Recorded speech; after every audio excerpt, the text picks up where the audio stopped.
What is up, YouTube? Welcome once again to the #1 channel in Eastern Central Africa that brings you great and epic motorcycle content many have come to love. Do consider subscribing and hitting that notification bell so that you're updated whenever we post a new episode. Also, don't forget to give us a like on this video because it really helps more than you know. It really helps to rank up my videos on the YouTube algorithm too, so that we can further enhance and further grow the channel. Now we're almost at 1,000 subscribers.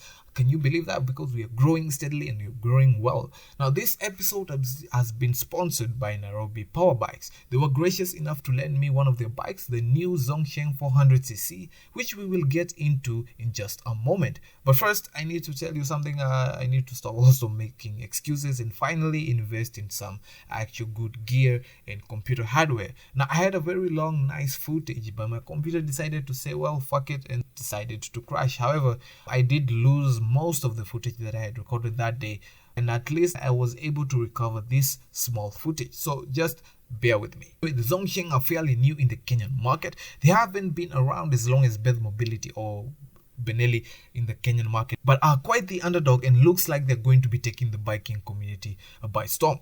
Like I said, I did have the pleasure of riding these bikes, graciously provided by the owner. I call him Cap. He's a nice guy and quite a fast rider too. So anyway, here's the first impression, or rather the first unbiased impression view of the Zongshen 400cc.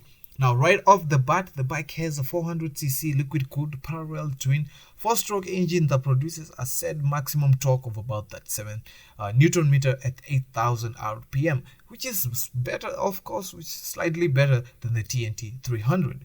Now, it comes with a 6-speed gearbox and an estimated top speed of about 190 kilometers per hour. Quite some powerful figures for that kind of class. Now, the bike also comes with dual disc brakes, rotors at the front, and a single disc brake at the rear. It also comes with optional ABS, but we will get into that a bit later on. It is an electric start with an EFI enabled system with a manual choke lever at the handlebars. It comes with a telescopic front shocks and a rather well-tuned rear monoshock. The tank bears a capacity of 18 liters and a way better fuel holding capacity than most bikes in its class.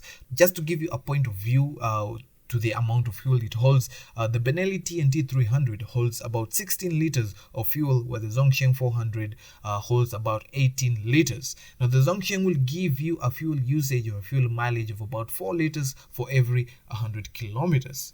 Now let's talk about the general look of the actual bike. Now I know from my Jincheng video I heavily criticized the Jincheng for being a Kawasaki Ninja 300 replica. However, if I had all the 3 bikes lined up here, for an untrained eye, there wouldn't be even a difference. However, I do hold my opinion on these replicas, but upon doing further research and looking around and also asking around, I found out that Zongshen actually acquired the patent to produce the older model designs of the Kawasaki Ninja 300. That's why they are still in market and they're still selling the bikes by the bulk. However, I will do more research to find a bit more information to give you guys. And also, Zongshen company has been quite there for a very long time, and just recently they did have, or rather they are making plans to partner up with Harley Davidson so that they can come up with ways to better market their products and also partnering up in making some of their bikes. Now, back to the Zongshen 400. The bike has a very good build quality, better than the Jincheng could ever dream of getting. The bodywork, even the bolts and the mirrors feel very solid and compact. The vibrations on this bike is close to none, and the sound is quite marvelous. Here's a sound check of what a parallel twin engine sounds like.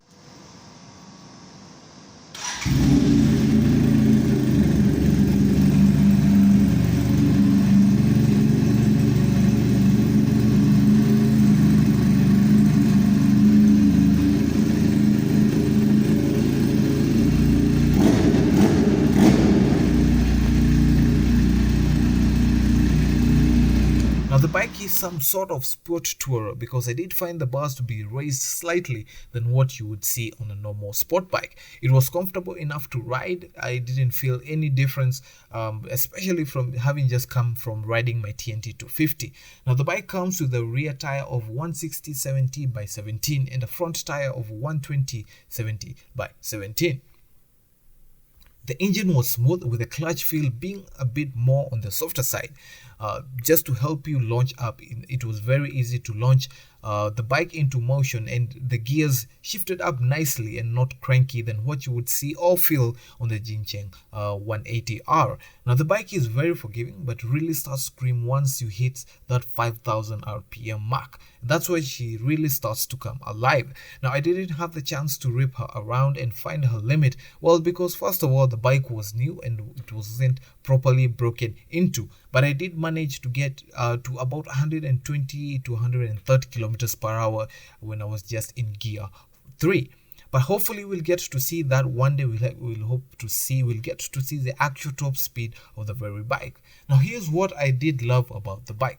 First of all was the build quality. Now despite it being a replica, it was actually quite well made.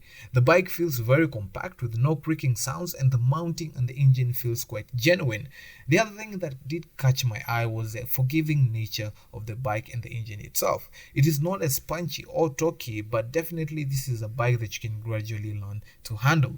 Another thing to point out is that this bike hasn't been fully broken into, so the actual performance might be reduced as compared to a well broken into bike would be. Now she did handle the corners like the good girl she is, without having any feel of discomfort, or rather being uneasy or unstable. You can thank the big tire sizes for that. Now the next thing was the suspension. Now unlike some other bikes similar to it, the suspension did hold well on the tarmac and also on some rough terrain that I did manage to test it out. You actually don't feel the pressure of your weight, or rather the pressure and the weight of your body on your wrists due to the actual suspension, also on the ergonomics of the bike. Now the seat was comfortable enough for it being straight from the factory, and I didn't see any major need for any replacement. However, also for around 35,000 Kenya shillings, you do have the option of installing ABS on your bike. Now the bike has been made in a way that all you have to do is install that ABS mechanism in your bike, and also change the rotors on your brakes, the pistons on your brake, to make your bike quite ABS enabled. This is actually one of the unique things that other bikes in its class, or other bikes in Kenya, which actually do not have option ABS, that is. Now for the things that I did not like, this was quite a task, and I really had to think about it. But rather, no bike is perfect, and the fact that it's also a replica, it really stings and bites at the very end back of my mind. And maybe perhaps it's just something that has to do with me and my preference, or rather that is something for you to decide. The performance was affected when a slip-on was installed on the bike. I did ride one fully stock and one with an aftermarket slip-on, but such a difference would only make sense, or rather would be meaningful, if the bike was taken on a track. Now the other thing was the fact that the fuel sensor was somehow giving the incorrect fuel reading when the bike was fully tilted, but rather when the bike was fully upright, you could see rather the correct amount of fuel that you have. Maybe perhaps that was some defect of the bike that I was riding, because I did not see that defect on any other bike. Now I will do a comparison test in the next video, so that this video does not become about 15 minutes long and not get any views. So who would I recommend this bike to? Well, if I'm honest, and I'd say this bike is actually for everyone. Now this is an unbiased view of the Zongshen 400R, but overall in general this is a very good bike, from the ergonomics to the forgiving nature of the bike to the actual comfort and to the actual need and all the purpose that the bike can give you. I'd say this bike is very at par with the likes of Benelli and Beth Mobility line of bike, the CF Moto line, and the other bikes that they have. This is definitely a bike to look out for. This is definitely a company to look out for, because they are bringing bikes to definitely take over the market. There's what is about next month, or rather in a few weeks, they are bringing in the Taro GP bikes, of which we will definitely, hopefully, and also get to review the bike. Now the bike does go for about 490,000 Kenya shillings, 0 mileage with about. It also comes with a warranty, good service in case you need something, or rather if there's any fault or defect on your bike, they will gladly sort it out for you. This is actually one of the best bang for your buck kind of situations. Now that's it for the review. Next week we will be reviewing the Hero Charisma ZMR. Now if you have any questions, let me know in the comments, or rather you can DM me on Instagram, as most of you have at Rico the Gearhead. Now let me know what you thought about this review. Is it something that you would consider buying? Are there any more things that you'd like to know or would love to comment? Let me know in the comment section below. I do love reading and replying to all your comments. So that's it for this video. Thank you so much for watching. Don't forget to give this video a like, subscribe if you haven't, and as always, stay safe, ride safe, and I will see you in the next one. Peace.